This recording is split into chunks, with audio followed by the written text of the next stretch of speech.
ज्योतिष शास्त्र में श्रद्धा और विश्वास रखने वाले सभी जातकों का पारलौकिक जगत चैनल में बहुत बहुत स्वागत है और आप सभी को सादर नमस्कार। आज के इस वीडियो में हम बात करेंगे कि वृश्चिक राशि के जातकों के लिए जून 2021 का महीना क्या क्या लेकर आया है। आपके फैमिली लाइफ कैसी रहेगी, आपकी इनकम कैसी रहेगी, इन्वेस्टमेंट्स क्या क्या होंगे, संतान और शिक्षा के संबंध में क्या क्या प्लस पॉइंट्स रहेंगे, आपका स्वास्थ्य कैसा रहेगा, आपका भाग्य कैसा साथ देगा और कर्म क्षेत्र में क्या स्थितियां बनेगी, इन सब बातों पर विचार करेंगे इस वीडियो में। तो चलिए पहले देख लेते हैं ग्रह स्थिति क्या है और फिर उसके आधार पर विचार करेंगे आपकी कुंडली में ग्रहों की जो स्थिति है उसके आधार पर क्या फल मिलने वाला है जून 2021 में। जानकारी अच्छी लगे अगर आपको तो अपने साथियों को भी ज़रूर शेयर कीजिएगा। चलिए वीडियो शुरू करते हैं। आपकी राशि के स्वामी मंगल हैं जो भाग्य भाव में विराजमान हैं और नीच की स्थिति में हैं। मंगल की दृष्टियां आपके व्यय भाव, पराक्रम भाव और सुख भाव पर पड़ रही हैं और इन भावों को प्रभावित करेंगी। पराक्रम भाव में शनिदेव जो कि अपनी ही राशि में उपस्थित हैं, वक्री अवस्था में हैं। देवगुरु बृहस्पति सुख भाव में विराजमान हैं और केंद्र भाव में विराजमान हैं। साथ ही साथ धन भाव और संतान भाव के भी कारक हैं और स्वामी हैं। त्रिकोण के भी स्वामी हैं जो शुभ है और 20 जून के बाद देवगुरु वक्री अवस्था में आ जाएंगे जो कि और भी सुखद परिणाम प्रदान करेंगे और आपके सुखों में आशातीत वृद्धि होगी। 8th हाउस में शुक्र विराजमान हैं। शुक्र जो है सकारात्मक परिणाम देते हैं लेकिन केतु की दृष्टि पड़ रही है, इसलिए थोड़ा सावधान रखना होगा। और भाग्य भाव में तो मंगल विराजमान है ही हैं। तो इन सब ग्रह स्थितियों का आपके जीवन पर क्या प्रभाव पड़ेगा इस पर चर्चा करेंगे इस वीडियो में। तो चलिए शुरू करते हैं।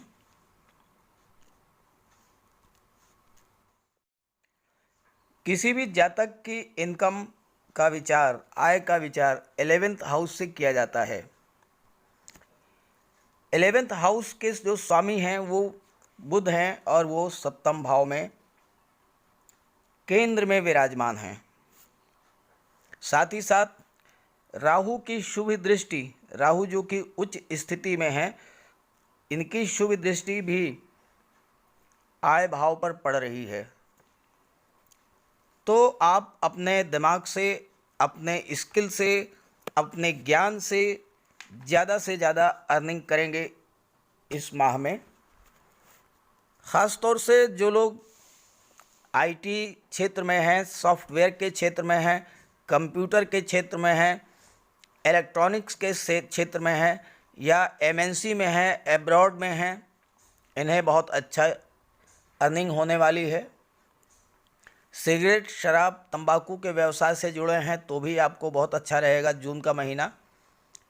गोल्ड या अनाज या गवर्नमेंट जॉब से या गवर्नमेंट एजेंसी से या सरकारी योजनाओं से जुड़े कार्यों को अगर आप कर रहे हैं तो आपको बहुत अच्छा अर्निंग होगी जून के महीने में।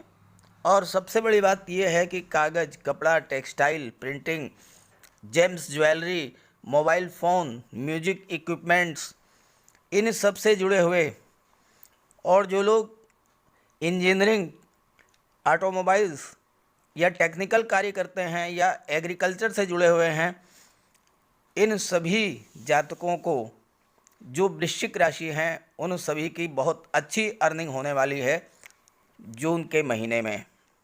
धन भाव से आपके निवेश, आपकी प्रॉपर्टी, इन सब की गणना की जाती है और धन भाव के स्वामी जो हैं वो बृहस्पति हैं, जो कि केंद्र में विराजमान हैं। तो आप जो भी निवेश करेंगे, चाहे वो आप गोल्ड में निवेश करें, चाहे आप शेयर्स में निवेश करें, बहुत ही अच्छा लाभ मिलेगा। आपकी कैपिटल बढ़ेगी, आपका बैंक बैलेंस बढ़ेगा, और पैतृक संपत्ति में भी अगर आपको कुछ प्राप्त होता है तो उसमें भी आपको बहुत अच्छा गेन होगा, बहुत अच्छा लाभ होगा। अब बात कर लेते हैं सुख भाव की। जैसा कि मैंने कुंडली के थंबनेल में लिखा है, देवगुरु बृहस्पति सुख भाव में विराजमान हैं। तो आइए बात करते हैं कि देवगुरु सुख भाव में विराजमान होकर क्या क्या सौगात आपके लिए लाए हैं जून के महीने में। चतुर्थ भाव को सुख भाव कहा जाता है, और चतुर्थ भाव से मनुष्य को जीवन में प्राप्त होने वाले सुखों की विवेचना की जाती है, विचार किया जाता है। फोर्थ हाउस के जो स्वामी हैं वो शनि हैं, जो कि राशि से थर्ड हाउस में विराजमान है। राशि से थर्ड हाउस में शनि, सूर्य, मंगल और राहु, राशि से थर्ड हाउस में, ये आपकी राशि है, यहाँ से 1 2 3, थर्ड हाउस में शनि, सूर्य, मंगल और राहु ये हमेशा शुभ फल देते हैं, तो आपको इसका लाभ मिलेगा। बृहस्पति जो कि त्रिकोण के स्वामी हैं, देखिए ये सेकंड हाउस और ये फिफ्थ हाउस।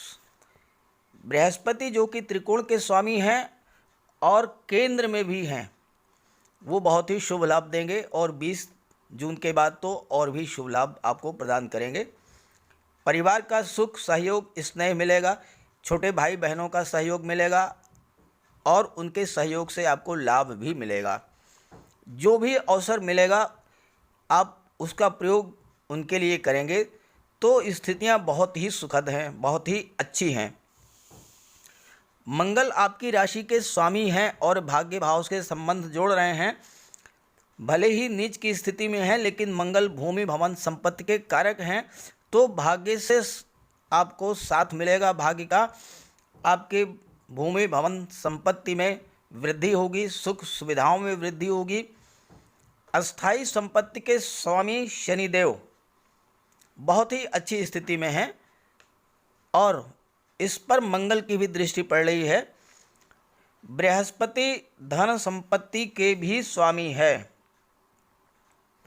अगर आपको कोई अच्छी डील मिल रही है, कोई अच्छा सौदा मिल रहा है, जैसा कि इस समय लोग त्रस्त हैं, अपनी प्रॉपर्टी को, अपनी संपत्ति को बेच रहे हैं, तो अगर आपके आसपास आपकी जानकारी में कोई अच्छी प्रॉपर्टी है और आपकी विद इन रेंज में है, तो ये जून का महीना उसको ख़रीदने के लिए बहुत ही अच्छा है, आप उसे खरीद सकते हैं। 20 जून के बाद अगर आप क्रय करें तो बहुत ही अच्छा होगा। और अगर ये प्रॉपर्टी रेजिडेंशियल और कमर्शियल हो तो आपको इससे बहुत ही ज़्यादा लाभ इन फ्यूचर प्राप्त होगा। अब आइए बात कर लेते हैं शिक्षा और संतान की। शिक्षा और संतान का विचार कुंडली के पंचम भाव से किया जाता है। पंचम भाव के स्वामी बृहस्पति हैं और केंद्र के भी, त्रिकोण के भी स्वामी हैं, और केंद्र में विराजमान हैं, जो कि एक राजयोग का निर्माण कर रहा है। शनिदेव की तीसरी दृष्टि भी फिफ्थ हाउस पर है, तो ये सारी परिस्थितियाँ स्टूडेंट्स के लिए बहुत ही अच्छी हैं।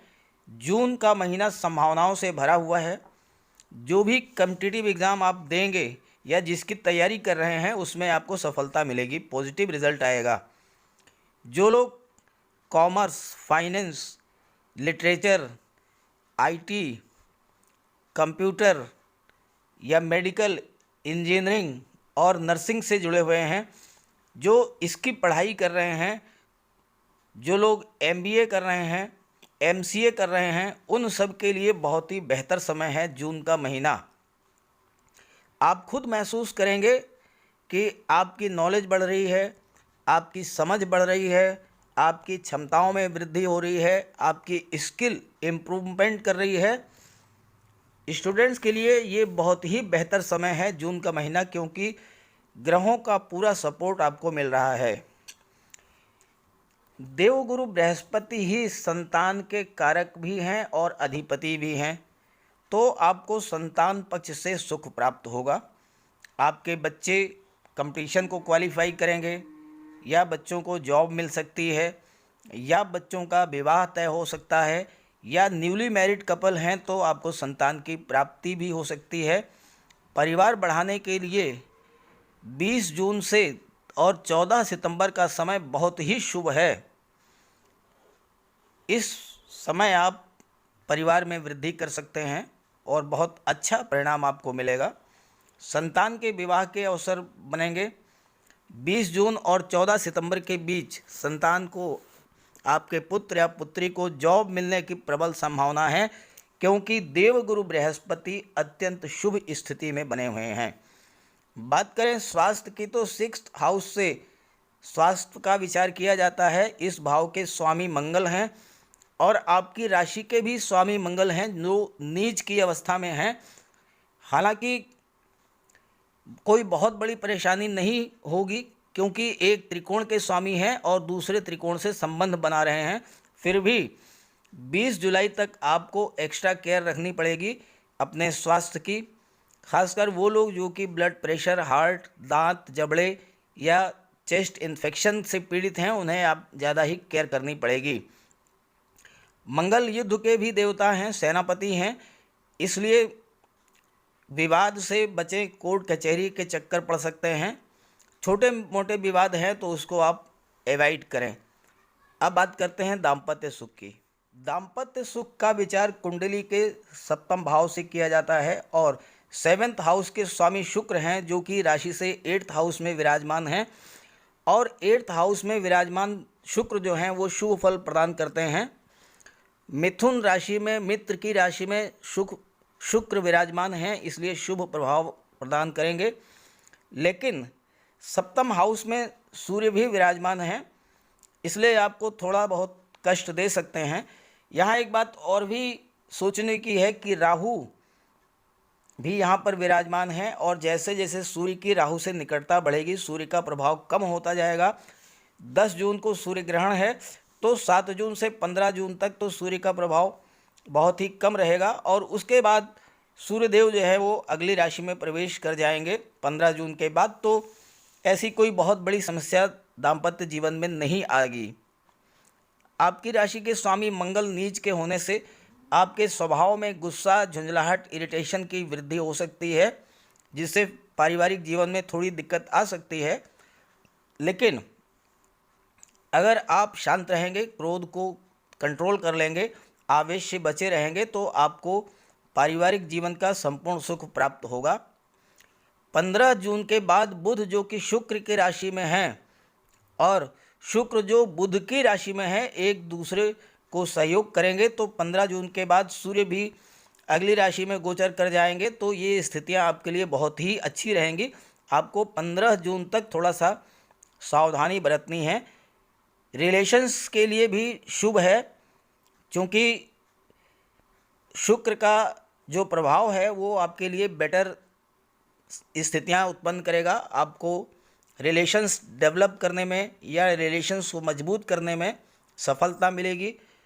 पार्टनरशिप के लिए बहुत अच्छा योग है। पार्टनरशिप में अगर आप कोई कार्य कर रहे हैं तो उसमें आपको पूरी सफलता मिलेगी। फ्रेंडशिप है तो वो गहरी होगी, पार्टनरशिप से लाभ मिलेगा। अब आइए बात कर लेते हैं 8th हाउस जो कि मृत्यु का घर है। आपकी कुंडली के 8वें भाव में शुक्र विराजमान है, तो कोई बहुत ज़्यादा प्रभाव नहीं पड़ेगा, कोई दिक्कत ज़्यादा नहीं आनी है। लेकिन दिक्कत जो आएगी वो केतु से आएगी, क्योंकि केतु की दृष्टि जो है वो आपके 8वें भाव पर पड़ रही है, जो कि मृत्यु तुल्य कष्ट, आयु का घर है। केतु का वही प्रभाव होता है जो कि मंगल का प्रभाव होता है। तो ऐसी स्थिति में कोई ऐसा रोग जिसका संबंध ब्लड से है, जैसे कि हाई ब्लड प्रेशर या जेनेटिक प्रॉब्लम्स हो सकती है, और दुर्घटनाओं से आपको बचना है। वाहन चलाते समय आपको विशेष ध्यान रखना है। जब तक मंगल जो है नीच की स्थिति में है 20 जुलाई तक, तब तक आपको वाहन चलाते समय विशेष सावधानी रखनी है। हालांकि ऐसी स्थिति में मल्टी सोर्स इनकम भी होती है, रियल एस्टेट से आपको लाभ भी मिलेगा, लेकिन स्वास्थ्य के प्रति सावधानी बहुत ज़रूरी है। अब आइए बात कर लेते हैं भाग्य भाव और कर्म भाव की। कुंडली के नवम भाव से भाग्य का विचार किया जाता है और नवम भाव के स्वामी जो हैं वो मंगल हैं और नीच की स्थिति में हैं। भाग्य भाव में जब मंगल विराजमान होते हैं तो वो आपके द्वारा किए गए कर्मों का फल प्रदान करते हैं। जो कार्य आपने अब तक किया है उसका रिजल्ट आपको मिलेगा। ऐसे लोगों को जिन्हें पूर्वजों से कोई संपत्ति मिली है तो वो संपत्ति विवादित हो सकती है, उसमें विवाद खड़े हो सकते हैं, आपको कोर्ट कचहरी के चक्कर लगाने पड़ सकते हैं। पैतृक संपत्ति को प्राप्त करने में आपको ज़्यादा परेशानी होगी। बिला वजह भी आप अपने चचेरे भाई बहनों से संबंध खराब कर लेंगे। आपकी निर्णय लेने की क्षमता प्रभावित होगी, कन्फ्यूज़न बना रहेगा और आप जो निर्णय लेंगे वो सही तरीके से इम्प्लीमेंट नहीं कर पाएंगे। कभी कभी ऐसा भी होता है कि पिता के द्वारा लिए गए कर्जों का भार भी आप पर आ पड़ता है। लेकिन एक इसका प्लस पॉइंट भी है कि अगर भाग्य भाव में मंगल विराजमान है तो राजनीति में पद अच्छा मिल सकता है। उच्च अधिकारियों या राजनेताओं से आपके अच्छे संबंध बनते हैं और आपको उसका लाभ भी मिलता है। अब बात कर लेते हैं आपके आजीविका, प्रोफेशन, जॉब, कैरियर से रिलेटेड बातें। कुंडली के दशम भाव से, जिसे कि कर्म भाव कहते हैं, इसी से नौकरी, व्यापार, कैरियर, प्रोफेशन इसका विचार किया जाता है। तो 10th हाउस के स्वामी जो हैं वो सूर्य हैं, जो कि एक केंद्र के स्वामी होकर दूसरे केंद्र में विराजमान हैं और बृहस्पति की शुभ दृष्टि जो है वो कर्म भाव पर पड़ रही है। तो बहुत ही अच्छा प्रभाव मिलेगा, संभावनाएं बढ़ जाएंगी। जितनी आप मेहनत करेंगे उससे ज़्यादा आपको लाभ मिलेगा। अगर आप गवर्नमेंट जॉब में हैं तो आपको प्रमोशन मिल सकता है या कोई बेटर सीट मिल सकती है या अच्छी जगह ट्रांसफ़र हो सकता है। बिजनेस क्लास के हैं या प्रोफेशनल्स हैं तो आपको ज़्यादा समय, ज़्यादा मेहनत करनी पड़ेगी, तभी आपको लाभ मिलेगा। देवगुरु की शुभ दृष्टि के कारण आप लगातार आगे बढ़ते रहेंगे कर्म क्षेत्र में, लेकिन मंगल के कारण थोड़ा तनाव, दिक्कत और अड़चनें आएंगी। तो इसके लिए आप मंगल का उपाय कीजिए। ये समय गेन का है, ये समय लाभ का है। जो लोग फाइनेंस के क्षेत्र में हैं, एजुकेशन के क्षेत्र में हैं, बैंकिंग के क्षेत्र में हैं, आईटी के क्षेत्र में हैं, कंप्यूटर के क्षेत्र में हैं या सॉफ्टवेयर के क्षेत्र में हैं, जेम्स ज्वेलरी के क्षेत्र में हैं, उन्हें जो है बहुत ही अच्छा लाभ मिलेगा। जो लोग रियल एस्टेट से जुड़े हैं, ज़मीन जायदाद के धंधों में जुड़े हैं, उन्हें भी बहुत अच्छा परिणाम देने वाला है ये माह जून का।